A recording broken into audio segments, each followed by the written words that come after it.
Hello guys, mga ka-vibes, magandang araw po sa inyong lahat. Halika na chikahan tayo sa ganap ni Medeth. Sa vlog na ito, makikita si Medeth na todo kayod habang nagbebenta ng family business nilang leche flan sa Pure Gold. Very hands-on siya, as in siya mismo ang nag-aasikaso, nag-aalok, at nakikipagkwentuhan sa mga bumibili. Ramdam mo talaga na proud siya sa produkto nila.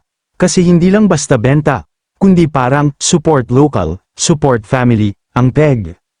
Habang ongoing ang pagbebenta, masaya rin niyang ibinalita na dumating na raw sa wakas ang pinagawa niyang stickers, na aminado siyang medyo may kamahalan, pero kahit ganon, super excited siya kasi dream come true raw na makita yung sarili niyang design na printed na. Kaya bilang pasasalamat, yung mga umorder ng Pili Butternut ay may libreng sticker na siyang ibinibigay na Leche Flan Girl at Lady Driver, parang bonus na rin daw yun para sa mga loyal supporters niya. Bukod pa doon, namimigay rin siya sa mga may motor na nakakasalubong o bumibili. Very vlog moment, may kwentuhan, may tawanan, at may konting fan interaction vibes, at may pinopromote pa siya na paresen na masarap, at puntahan daw si kuya at may nakakwentuhan na isa ding customer na dating vlogger na medyo matagal na huminto dahil nabash at nabully pero nabigyan niya ng advice na bumalik sa vlogging, sabi nga nila dapat may twist na.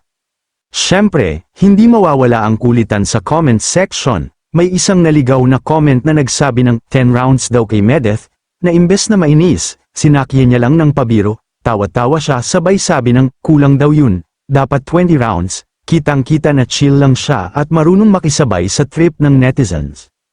May isa pang nag-comment na ini-enjoy daw ni Medeth ang pagkadalaga niya, at dito naging medyo seryoso pero real talk ang sagot niya, sumang-ayon siya. Sabi niya mas okay daw na enjoyin mo na ang pagiging single, yung tipong nakakapaglakwatsa ka, nakakauwi ka ng madaling araw, at ginagawa mo ang gusto mo, basta walang tinatapakang tao, kasi para sa kanya, pag nag-asawa ka na, dapat tigil na ang ganong lifestyle, dahil may responsibilidad ka na at hindi na pwedeng basta-basta.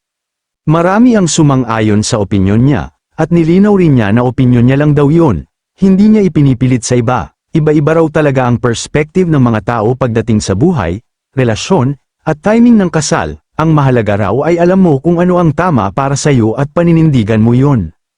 Overall, ang vlog ay halo ng negosyo, personal na opinyon, good vibes, at kwentuhang walang arte. Parang simpleng araw lang sa buhay ni Medeth, may benta, may saya, may konting chismis, may konting life advice, kaya lalo siyang nagiging relatable sa mga nanunood. Hanggang sa muli nating vlog guys, thank you.